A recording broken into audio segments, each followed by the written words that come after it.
राधे राधे। मेरे प्यारे भाइयों बहनों माताओं व बंधुओं, संस्कार की बातें चैनल में आपका स्वागत है। बंधुओं, आज मैं आपको सुनाने जा रही हूँ बैसाख मास महात्म की कथा का 18वां अध्याय, जिसे सुनने मात्र से भगवान श्री नारायण की कृपा आप पर बरसने लगेगी। बंधुओं, यदि आपने हमारे YouTube चैनल संस्कार की बातें को अब तक सब्सक्राइब नहीं किया तो जरूर करें और बेल आइकन दबाना ना भूलें, ताकि आपको हमारी आने वाली सभी वीडियोस की जानकारी सबसे पहले हो सके। बंधुओं, वीडियो को पूरी सुनने के बाद कमेंट बॉक्स में जय श्री विष्णु भगवान की जरूर लिखें। बोलो विष्णु भगवान की जय हो। श्रुत कीर्ति कहने लगे, मुनिवर, बैसाख धर्म के महात्म सुनते सुनते मेरी तृप्ति नहीं होती, क्योंकि भगवान विष्णु की कथा सुनकर किसके कान तृप्त होते हैं। मेरे पूर्व जन्म के पुण्य उदय हो गए, जो आप आतिथ्य उपदेश से मेरे घर पधारे। आपके मुख से निकले अमृत रूपी वचनों को पान कर मैं कृत्य हो गया हूँ। मुझको मोक्ष आदि की इच्छा नहीं है। आप मुक्ति के दाता भगवान विष्णु को प्रसन्न करने वाले दिव्य धर्मों का उपदेश करते जाइए। इतनी वार्ता सुनकर श्रुतिदेव जी बोले, राजन, पापों को नष्ट करने वाली मैं एक और कथा कहता हूँ। पंपा तीर पर शंख नाम वाला ब्राह्मण सिंह के बृहस्पति में गोदावरी के किनारे आया और भीमरथी के पार कांटे युक्त पहाड़ी वन में गया, जहाँ ना जल था ना मनुष्य। वह मध्याह्न के समय वृक्ष की छाया में बैठ गया। उसी समय दुराचारी व सबके प्राणों का घातक एक व्याध वहां पर आया और ब्राह्मण के कानों में चमकते हुए सोने के कुंडल, जूते, छत्र, माला, कमंडल सब छीनकर उसे जाने की आज्ञा दी।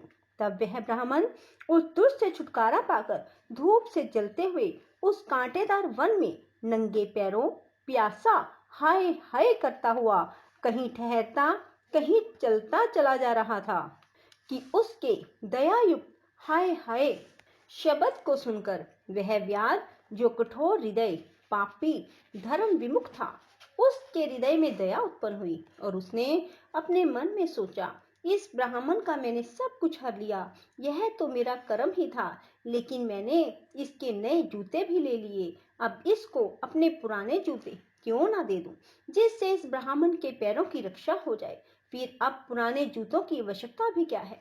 ऐसा विचार कर उसने अपने पुराने जूते उस ब्राह्मण को दे दिए। उन जूतों को पहनकर वह ब्राह्मण अति सुखी हो उस व्याध को आशीर्वाद देने लगा कि तुमने बैसाख मास में जूतों का दान किया है, अतः तुम्हारे पुण्य उदय हो सकते हैं, क्योंकि ऐसे दान से भगवान हरि पापी व्याध से ही प्रसन्न हो जाते हैं। उस ब्राह्मण से इस प्रकार आशीर्वाद सुनकर व्याध विस्मय से कहने लगा, हे ब्राह्मण देवता, मैंने आपसे ली हुई वस्तु आपको लौटा दी। इसमें आशीर्वाद की कौन सी बात है। और जो आपने बैसाख मास व हरि की प्रशंसा की, सो यह बैसाख और हरि कौन है, उनका क्या फल है। ऐसे व्यास के वचन सुनकर ब्राह्मण शंख विचारने लगा, सब कर्मों का फल जन्मांतर में मिलता है। अतः ब्राह्मण बोला, हे व्यास, तुमने मुझको ताप नाश करने वाले जूते दान किए हैं, जिससे भगवान की कृपा से तेरे पूर्व जन्म के पुण्य उदय हो गए। भगवान तुम पर प्रसन्न है। उसी समय मृत्यु द्वारा कल्पित सिंह व्यास के वध के लिए दौड़ता हुआ आया, परंतु बीच में देव कल्पित हाथी को देखकर पहले उसको मारने का उद्योग करने लगा। फिर उस वन में उस सिंह और हाथी का घोर संग्राम हुआ, जिससे वे दोनों थक कर गिर गए और एक दूसरे को देखने लगे। सब पापों के नाश करने वाली जो यह कथा मुनि ने व्यास को सुनाई थी, वह उन्होंने भी सुनी, जिसके सुनने मात्र से सब पाप नष्ट हो गए। पापों से मुक्त होने के कारण वह पशु योनि को त्याग दिव्य शरीर धारण कर दिव्य विमान में बैठकर अप्सराओं से सेवित हाथ जोड़कर खड़े हो गए।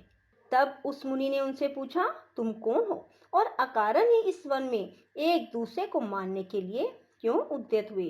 तुम्हारी मृत्यु कैसे हुई, यह सब कथा मुझे सुनाओ। मुनि के ऐसे वचन सुनकर वह कहने लगे, मातंग ब्रह्म ऋषि के दो पुत्र दलित और कोहल नाम के थे, जो शाप दोष उनके ये नाम हैं, रूप यौवन में संपन्न, सब विद्याओं में निपुण। मतंग ऋषि कहने लगे, हे पुत्रों, इस बैसाख मास में प्रातः उठकर स्नान करो, मार्ग में प्याऊ लगाओ, छाया करो, पंखे से मनुष्य को हवा करो, शीतल जल दान करो, भगवान की सेवा करो, जिससे संसार के बंधनों से छूट जाओगे। इस प्रकार उन्होंने अनेकों प्रकार के वाक्यों से समझाया, परंतु हमारी दुर्बुद्धि में कुछ भी नहीं आया।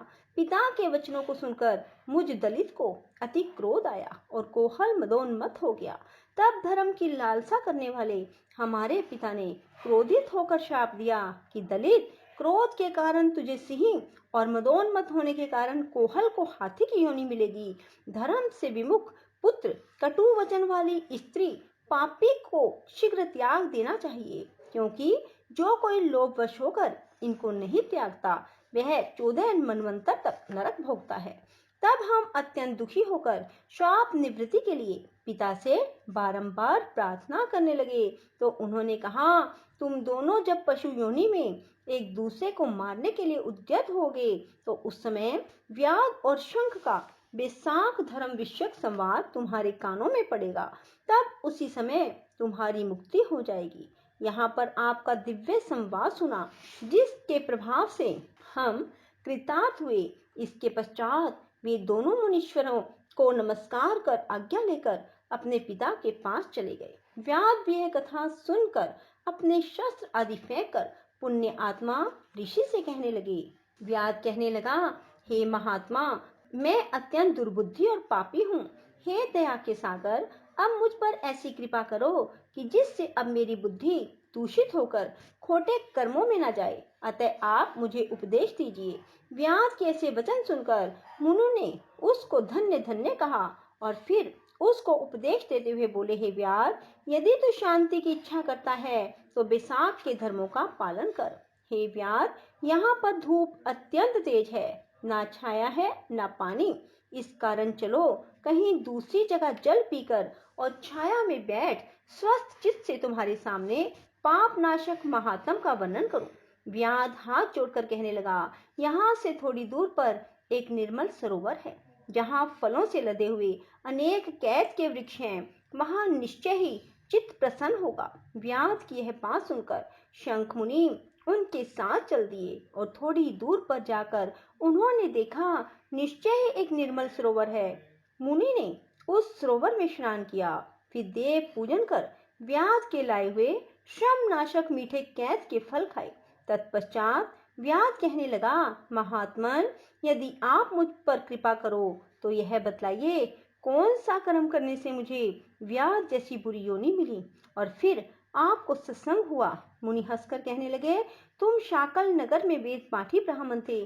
तुम्हारा नाम स्तंभ और गोत्र श्रीवत्स था। एक वैश्य से तुम्हारा प्रेम था, उसी से संगति दोष से हमने नित्य कर्मों को त्याग दिया और शूद्र के समान रहने लगे। इस प्रकार तुमने आचारहीन होकर धर्म का त्याग किया, परंतु तुम्हारी स्त्री जो अत्यंत रूपवती थी तुम्हारी और वैश्य की सेवा किया करती थी। तुम दोनों पलंग पर सोते और वह नीचे सोती, तुम्हारे पैर धोया करती, तुम दोनों की आज्ञा का पालन करती। वैश्य के मना करने पर भी वह पतिव्रता वैश्य सहित तुम्हारी सेवा करती। एक दिन तुमने भैंस का दूध और मूली खाई, तिल भी खाए। इस अपथ्य भोजन से तुमको दस्त और वमन दोनों होने लगे और फिर दारुण भगंदर रोग हो गया। जब तक घर में धन रहा वैश्य भी वहां रही, फिर सब धन लेकर वह भी चली गई। इस पर तुमको बड़ी घृणा हुई और तुमने अपनी पतिव्रता स्त्री से कहा, मैं अत्यंत निष्ठुर और वैश्यगामी हूँ। हे सुंदरी, मुझ पापी ने तेरा कुछ भी उपकार ना किया। जो अपनी नम्र भार्या का मान नहीं करते वह 15 जन्म तक नपुंसक होते हैं। मैं रात दिन महात्माओं और तेरी अवज्ञा करने से निश्चय ही पाप योनि में पड़ूंगा। तेरे विनीत भाव पर भी मैं महाक्रोध ही करता रहा। इस प्रकार कहने पर वह तुम्हारी स्त्री हाथ जोड़कर कहने लगी, स्वामी, आप ऐसा क्यों कहते हो? मैंने आप पर कभी क्रोध ना किया। यदि मुझको कुछ दुख प्राप्त हुआ है तो मेरे कर्मों का फल है। तुम मेरे प्रति दीनता और लज्जा मत करो। जो स्त्री अपने पति के क्रोध को सहन करे वही साध्वी है। ऐसा कहकर मैं अपने पिता व भाई के घर से कुछ धन लाकर तुम्हारी सेवा करती रही। दिन रात मल धोकर मूत्र धोकर तुमको शुद्ध करती रही और कीड़े आदि निकालती रही। रात दिन नींद आदि त्याग कर अपने भर्ता के दुख से दुखी होकर कहती है, पितरेश्वरो तुम मेरे पति को रोग से मुक्त करो, मेरे पति को पापहीन करो। तब महात्मा देवल बैसाख में गर्मी के मारे संध्या समय तुम्हारे घर आए। उनको देख तुम्हारी स्त्री कहने लगी, अब वैद्य मेरे घर आए, अब इनके द्वारा मेरे पति का रोग नष्ट हो जाएगा। अब तक वैद्यों ने मुझको ठग लिया। उनके चरण धोकर तुम्हारी स्त्री ने अपने सिर पर वह चन्नोदक छिड़क लिया। फिर महात्मा को गर्मी से व्याकुल देख शरबत पिलाया। दूसरे दिन प्रातः वे महात्मा चले गए। उधर तुमको सन्निपात हो गया और जब तुम्हारी स्त्री ने तुमको त्रिकुटा पिलाया तो तुमने उसकी उंगली को काट लिया। तभी तेरे दांत भिज गए और उंगली तेरे मुख में रह गई। ठीक इसी अवस्था में तुम्हारी मृत्यु हो गई और उसी वेश्या के ध्यान में तुम्हारे प्राण निकल गए। तब तुम्हारी स्त्री अपना कंगन बेचकर ईंधन लाई और तुम्हारी चिता के साथ ही वह भी सती हो गई। इस प्रकार सती होने, बैसाख में शरबत पिलाने व चन्नोदक सिर पर छिड़कने से वह सदगति को प्राप्त हो गई। यद्यपि तेरे सब पाप नाश हो गए थे, परंतु अंत समय वेश्या का ध्यान करने से तूने व्यास के घर जन्म लिया। इसी कारण तू सदा हिंसा में लगा रहता है। तूने अपनी स्त्री को शरबत पिलाने की आज्ञा दी थी, इसी कारण व्याध योनि पाकर भी धर्म पूछने की तेरी सद्बुद्धि रही। तूने भी मुनि के चरणों का जल अपने सिर पर छिड़का था, इसी से तुझे सत्संगति प्राप्त हुई। तुमने अपने पूर्व जन्म में जो कर्म किए वे सब तुमको बतलाए। तेरे ये सब पाप पुण्य मैंने दिव्य दृष्टि से देखे हैं। अब तुम्हारी कोई और गुप्त इच्छा हो तो वह भी पूछ लो। तेरा चित्त शुद्ध हो गया और तेरा कल्याण हो। बोलो विष्णु भगवान की जय। राधे राधे, जय श्री कृष्णा। बंधुओं, यदि आपको हमारी वीडियो पसंद आए तो इसे लाइक करें और शेयर भी जरूर करें। धन्यवाद।